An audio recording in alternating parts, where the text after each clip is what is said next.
Great Nicobar विकास परियोजना, ये भारत सरकार की एक योजना है, महत्वाकांक्षी योजना है जो अंडमान निकोबार द्वीप समूह के ग्रेट निकोबार द्वीप समूह के विकास के लिए केंद्रित है। इसमें लगभग 72,000 से 81,000 CR की लागत होगी और 23 वर्षों में 3 चरणों में इस योजना का जो है विकास किया जाएगा। और ये है जो सागरमाला परियोजना है, सागरमाला परियोजना उसका एक हिस्सा है। अब बात करते हैं सागरमाला परियोजना, तो उसका क्या है, तो माना कि ये है भारत का जो तटीय क्षेत्र है वो, तो भारत के तटीय क्षेत्र में, तो भारत के जो तटीय क्षेत्र है वहाँ पर बंदरगाह हैं, जैसे कांडला हो गया, मुंबई हो गया, जो भी बंदरगाह है उनके विकास के लिए सागरमाला परियोजना को लाया गया था, जिसमें बंदरगाहों का आधुनिकीकरण होगा, एक तो बेहतर कनेक्टिविटी होगी, जो तटीय क्षेत्र हैं यहाँ पर जो औद्योगिक विकास है उनको बढ़ावा दिया जाएगा, और जो तटीय समुदाय हैं जैसे मछुआरे हो गए या फिर और भी जैसे शिपमेंट वाले हो गए, तो उनके विकास के लिए सागरमाला परियोजना को लाया गया था। और जो है ग्रेट निकोबार वाली जो परियोजना है वो इसी सागरमाला परियोजना का ही हिस्सा है। और बात करें अगर सड़कों की, तो वो उसके लिए लाया गया था भारतमाला परियोजना को। तो भारतमाला परियोजना और सागरमाला परियोजना होगी। अब बात करते हैं ग्रेट निकोबार की, तो ये सागरमाला परियोजना का एक हिस्सा है और ये AN Andaman and Nicobar island integrated development corporation द्वारा ये जो है कार्यान्वित की जा रही है। अब बात करते हैं कि जो ये निकोबार प्रोजेक्ट है, great Indian Nicobar development project, इसकी क्या स्ट्रेटेजिक और क्या इकोनॉमिक लक्ष्य बनाए गए हैं कुछ, तो उसके बारे में हम बात करते हैं। तो सबसे पहले बात करते हैं स्ट्रेटेजिक लक्ष्य के बारे में। तो ये परियोजना जो मलक्का जलडमरू मध्य है, जो मलक्का स्टेट है, जैसे ये मलक्का स्टेट, तो यहाँ पर ये हो गया चीन सागर और ये हो गया अपना भारत और हिंद महासागर। तो यहाँ से अगर किसी को व्यापार करना है तो वो यहाँ मलक्का स्टेट से आकर ही, भारत हो गया, यहाँ पर अफ्रीका हो गया, ऑस्ट्रेलिया, मध्य एशिया जो भी है यहाँ पर, तो ये मलक्का स्टेट जो है ये बहुत ही स्ट्रेटेजिक लोकेशन पर है। तो अगर अंडमान निकोबार यहाँ पर है तो उसको यहाँ पर इसका विकास किया जाएगा, तो ये नेवल बेस बनेगा। तो ये अंडमान जो है ये जलडमरू मध्य मलक्का स्टेट है, उस पर इसका सीधा जो है नियंत्रण रहेगा। तो ये स्ट्रेटजिक लोकेशन है, बहुत ही जो है महत्वपूर्ण है कह सकते हैं। तो मलक्का स्टेट के लिए ये सामरिक महत्व के जो नया निकट, तो सामरिक महत्व को मजबूत करती है। बात करें रक्षा मजबूती की, तो नौसेना सक्षम पोर्ट और एयरफील्ड से Andaman Nicobar command trans services को बढ़ावा मिलेगा। यानी कि एक तो आर्मी हो गई और नेवी हो गई, उन दोनों को यहाँ पे फायदा मिलेगा। और चीन की स्ट्रिंग ऑफ पर्ल्स जो है मोतियों की माला नीति है चीन की, भारत को घेरने की मोतियों की माला है। तो ये चीन हो गया यहाँ पर मोतियों की माला यानी कि स्ट्रिंग ऑफ पर्ल्स के तहत बांग्लादेश में एक पोर्ट लिया है उसने, म्यांमार में सितवे पोर्ट है, यहाँ पर म्यांमार में और बांग्लादेश में चटगांव पोर्ट है, श्रीलंका में हम्बनटोटा, मालदीव में हो गया, और ग्वादर हो गया पाकिस्तान का। तो ये पूरे भारत को घेरने की एक उसकी जो नीति है उसको बोलते हैं स्ट्रिंग ऑफ पर्ल्स नीति। यहाँ पर जिबूती में भी है। तो भारत इसको काउंटर करने के लिए यहाँ पर इसका जो विकास कर रहा है, ताकि यहाँ पर नेवी की उपस्थिति ज़्यादा हो और पूरे जो हिंद महासागर हैं उसमें भारत का प्रभुत्व बना रहे। इसके लिए ग्रेट निकोबार आइलैंड जो प्रोजेक्ट है उसका विकास किया जा रहा है। और इसके जवाब में पूर्वी इंडो पैसिफिक निगरानी लॉजिस्टिक क्षमता के लिए INS बाज एयरबेस से कनेक्टिविटी का भी इसमें काम किया जाएगा। क्षेत्रीय प्रभाव की बात करें तो दक्षिण पूर्व एशिया जैसे सिंगापुर, मलेशिया के निकटता से इंडो पैसिफिक में भारत की उपस्थिति मजबूत होगी। और ग्लोबल साउथ और इंडो पैसिफिक को जोड़ना इसका भी एक लक्ष्य रखा गया है। और क्या क्या है, तो आर्थिक लक्ष्यों की बात करें तो व्यापार हब बनेगा, 75% ट्रांसशिप्ड कार्गो विदेशी पोर्टों पर निर्भरता कम होगी और 16 मिलियन TEU क्षमता से 30,000 करोड़ सालाना राजस्व होगा 2040 तक।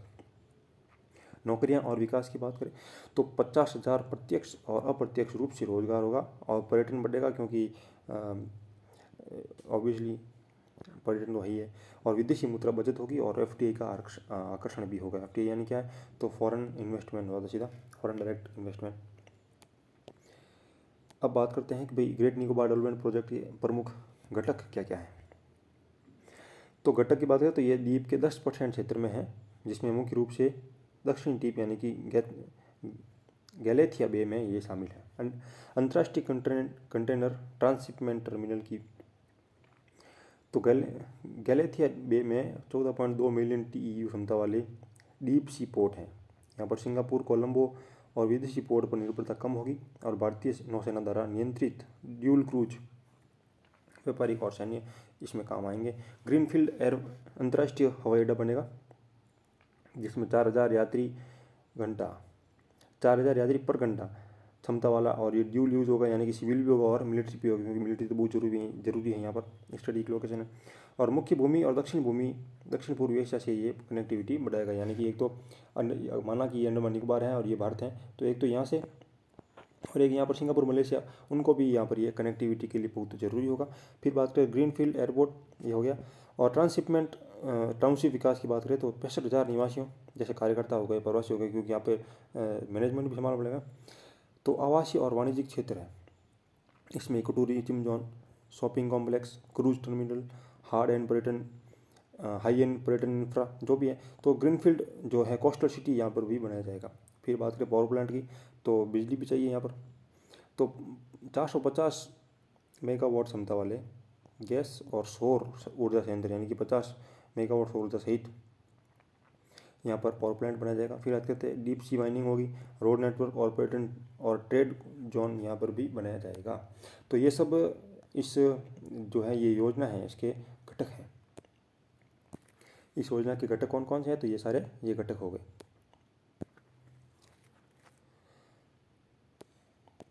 अब बात करते हैं विवाद और चिंताएं क्या क्या हैं।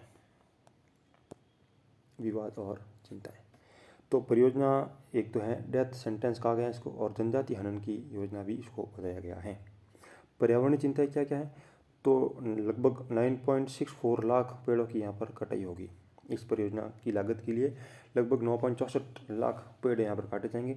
फिर एक कछुआ आता है, लेदरबैक कछुआ आता है जो यहीं पर पाया जाता है।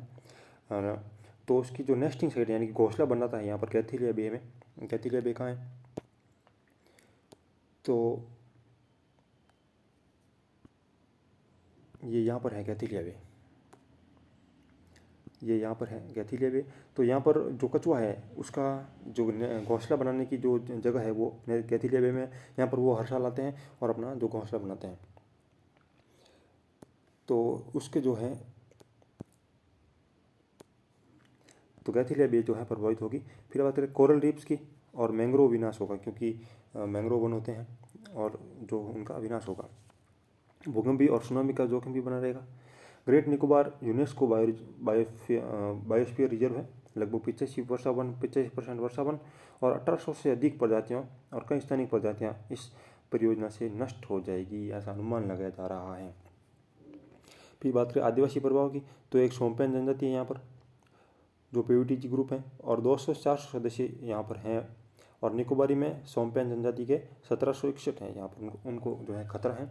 और 84,000 वर्ग किलोमीटर ट्राइबल रिजर्व प्रभावित होगा, जिसमें विस्थापन होगा, बीमारियाँ होगी। जैसे सोम्पेन को बाहरी बीमारी से इम्यूनिटी नहीं है, क्योंकि वो पूरी तरह से कह सकते हैं कि भाई वो बाहर नहीं गए कभी भी, है ना, वो उसी क्षेत्र में बसे हैं हमेशा। उनका बाहरी लोगों से संपर्क न के बराबर है, बिल्कुल जीरो है, ख़त्म है। फिर बात करें FRA 2006 के तहत सोम्पेन पॉलिसी 2015 और ANPATR की 1956 का ये उल्लंघन होगा। और सोशल इम्पैक्ट असेसमेंट में भी आदिवासी शामिल नहीं है, यानी कि अगर उनको कोई प्रभावित होता है तो उनको और तरीके से हेल्प हो, ऐसा भी उसमें नहीं है। कानूनी और सांस्कृतिक चिंता क्या है, तो NGT यानी कि नेशनल ग्रीन ट्रिब्यूनल से स्टे आया है 2023 में, और हाईकोर्ट में इसकी याचिकाएं भी डाली गई हैं।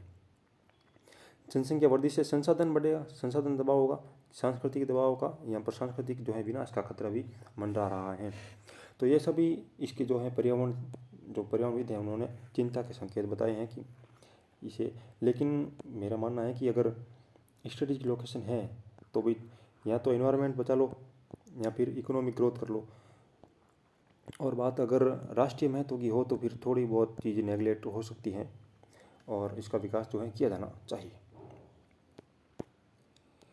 तो ये हो गया great Nicobar island development project का। तो यहाँ पर इसके घटक बताए गए थे, तो ये गैथेलिया बे थी।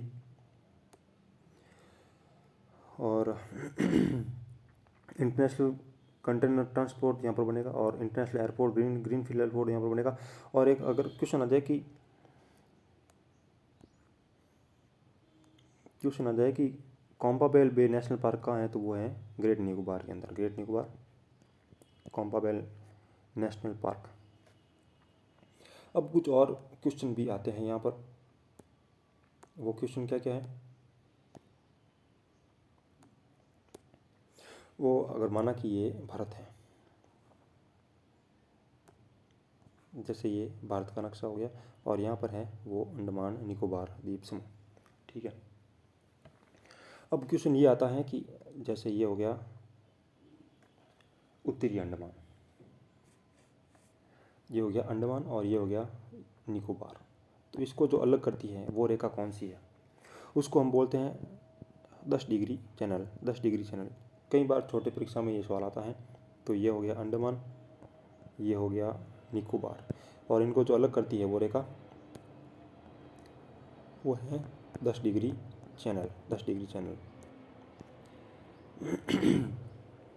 इसके साथ आता है कि भाई जो यहाँ पर है म्यांमार, यहाँ पर है म्यांमार, और यहाँ पर है अंडमान निकोबार, अंडमान निकोबार, और यहाँ पर है म्यांमार का जो भी है वो द्वीप है। तो उसको जो अलग करता है उसका क्या नाम है, तो उसका नाम है डंकन। कोको स्टेट यहाँ पर बात की जाती है, कोको जल संधि, कोको। तो कोको जो है अंडमान निकोबार और म्यांमार को जो है अलग करती है, कोको जल संधि।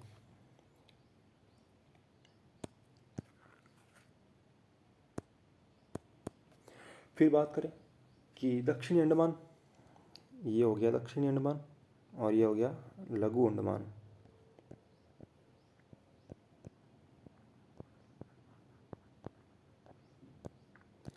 और लघु अंडमान, इनको अलग करता है डंकन पास, इनको अलग करता है डंकन दर्रा, जो भी है डंकन पास है वो अलग इसको करता है। तो ये कई बार क्वेश्चन आते हैं, इसका भी हम थोड़ा ध्यान रखेंगे।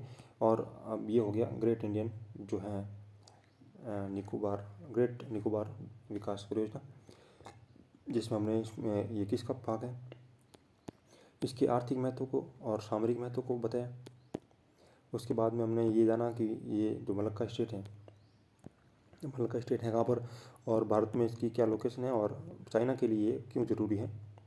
फिर स्ट्रिंग ऑफ पर्ल्स जानी हमने, स्ट्रिंग ऑफ पर्ल्स भारत को घेरने की चाइना की नीति है, और भारत इसके लिए भी अपने जैसे यहाँ पर उसने पोर्ट बना दिया है, और चाइना में भी उसने काम किया है, और यहाँ पर सऊदी अरब में जो भी है, मतलब भारत पूरा काम कर रहा है यहाँ पर उसका। फिर हमने इसका आर्थिक लक्ष्य देखे, जैसे व्यापार हो गया, नौकरियों में विकास होगा, और विदेशी मुद्रा जो है, जो भी सब, तो वो ये सारे काम ग्रेट निकोबार आइलैंड प्रोजेक्ट के तहत हो गए। तो हम इसका थोड़ा ध्यान रखेंगे।